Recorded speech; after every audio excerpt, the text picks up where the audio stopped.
Disappointing tonight. I thought we came out and early I thought we were playing pretty good football. Obviously, we didn't score enough points early. Some of that had to do with where we were starting with the ball, field position. But we just kept shooting ourselves in the foot offensively. And when you do that, you're not going to have a chance to have any success. I thought in the first half our defense did some good things. I thought they got wore out in the second half and just couldn't hold up in the second half. Talking to Coach Hudspeth before the game, it's amazing the last 3 weeks the coaches and you meet them before the game and after the game. We're both struggling with the same stuff. Ours is a little bit more in depth than theirs.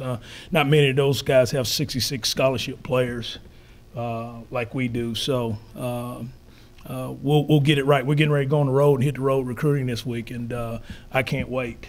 I'm gonna be on that road with our coaches because it's red alert to go find some football players. We don't have enough. I didn't say any. We don't have enough. We don't have enough to go compete. So we got to go find some. I talked to the kids in the locker room about I'm not going to be associated with a low-class program. I'm not. We're going to practice tomorrow. We're going to practice Monday. We're going to practice Wednesday. We're going to have weight workouts on Thursday and Friday, and they'll have Saturday off. Then we'll get ready for App State. Get ready to roll and go back to Boone, North Carolina. I haven't been back in a while. Questions? You've talked a lot about culture, yep. Trying to establish a winning culture. Is a lack of that culture within your players kind of the reason why we're looking at you at 2-5 right now? You know what? Here's what I believe. I think you recruit culture. I think you establish it with a foundation. I came in and said, this is what we do. Now, they either have to buy in or learn to buy in or they don't. So it's a choice. You have a choice. But then what you do as a coach, you have a choice to go recruit the right guys. And when you don't recruit those guys, you get what you get. So, I always say, I have this saying, I used to say it when I was coaching the NFL, you are what you put on tape. We are 2-5. We are that team that you saw tonight. And it's because we're not good enough at a lot of spots. And we don't have good enough players at a lot of spots. So we got to go recruit them. We got to recruit them. It's as simple as that. It's as transparent as that. Coming into this thing, man, I knew what I was coming into. I knew this was not good. It was very dysfunctional, very dysfunctional. And it's a long way from being fixed, but, I'm not used to stopping to try to fix it. I'm used to going on and trying to fix it. Questions? Damn, you guys are quiet, man.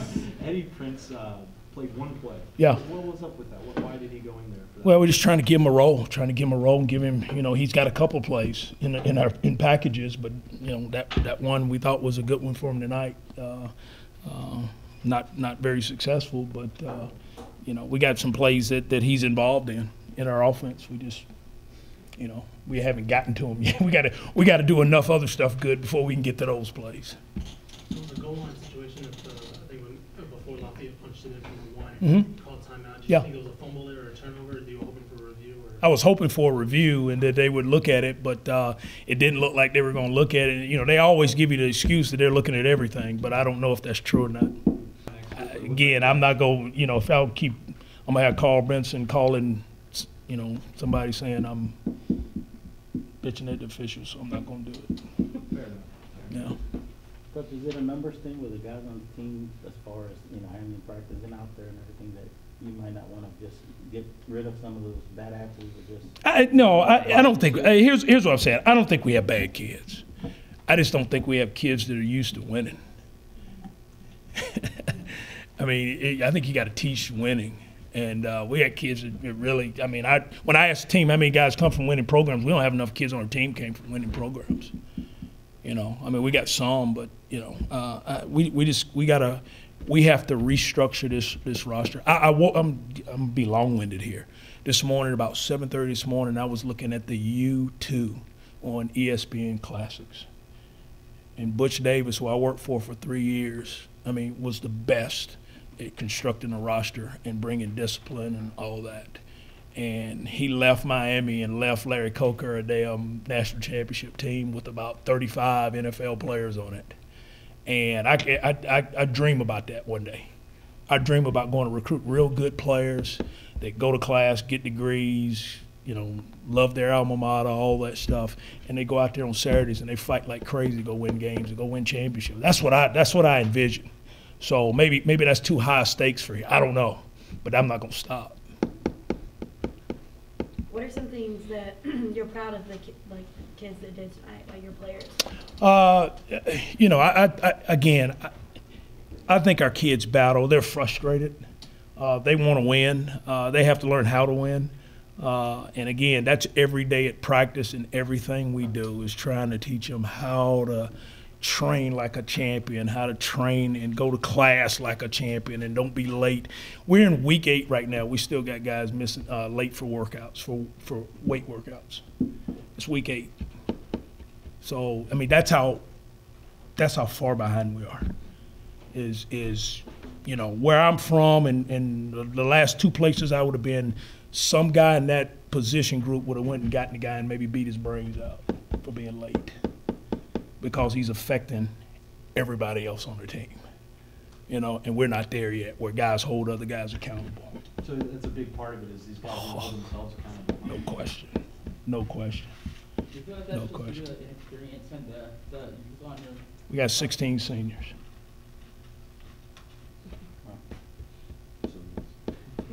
Past 3 games, we've scored on the opening drive, Pat, the previous 2 touchdowns, this game a field goal, and then kind of towards the middle, the meat of the game came up short. What do you attribute that to? The other team playing better than us. I know you were saying with this bye week, recruiting is a big priority. What about some things on the field for your team? What are some things you really want to clean up about? I want to find out where some of our young offensive linemen can help us. We're going to evaluate everybody that's a starter, and if there's a guy that's a younger guy that can help us and we can start growing him now. I told those guys, like, we don't redshirt here. Just so everybody knows, there's no such thing as redshirting at Texas State. Just so everybody knows there's no such thing as redshirting. You know what happens at Texas State? We out-recruit you. If you're not good enough as a freshman, then we're automatically trying to find somebody to take your spot in the next class. And that's told to everybody that we sign. So if you don't get on the field as a true freshman, we are trying to find somebody to pass you up in the next class. That's what I challenge our coaches to do. That's the only way you get really good. You know, the age of redshirting is really done in my mind. So, you know, one of the things we're going to do is we're going to take some of these true freshmen, and see if they can help us. Some of the ones that haven't played, especially some of those guys in the offensive line. We're going to see if we can get them on the field. We can't be any worse. Tyler Tutt, saw him on crutches. Anything serious? I don't know yet. They got to look at it tonight, probably tomorrow. They'll probably look at it tomorrow or maybe Monday morning. Coach, at this point, what are you waiting for to get those freshmen in there for them to prove that? Bye week. Yeah, this is a big week for those guys. I told those guys in the locker room today is next 4 practices is big for those guys. Yeah, there's probably going to be 2 or 3 guys that haven't played for us you'll see in lineups here. Because we're going to start playing guys, getting ready to go help us. And I'm, again, this is I'm not looking for quick fixes. I don't want to be 7-5 and then 3-9, and I'm not into that. I'm trying to build something that lasts for a while. And the only way you do that is we got to go get another class of guys better than this class that we just signed. And again, we only signed really about 10 of those guys. Most of those guys are already committed. So we got to go. This is really, I really consider this 17 class our first real class. So we got to go get a really good class of guys, and they got to be able to come in and help us. I feel like your running game this game stood out a lot more than the past. Is there something that maybe you did right, or maybe your line was doing right today that you're happy and proud in that they did? I mean, we did some things good, but we also had some negative plays too. I'm not going to sit here and sugarcoat a whole lot for you, sweetheart. I'm just not into that. I'm in telling the truth. I mean, we're not very good, and we're not very good up front. It just looked like it was getting progressively better. Yeah, there were some things. There's some things we do good occasionally, but then we take a step back on some plays. So we got to figure out how not to. You know, we got to find how to keep going, and to be honest with you, our tempo's not as good as I want it to be. It's not even close to where it should be, because we take so much time trying to identify fronts, where I'm used to guys smart enough to get up there and know where the mic is and know if it's 4 down or 3 down, and we're going. And we take an awful lot of time up front, which really slows down what we want to do on offense.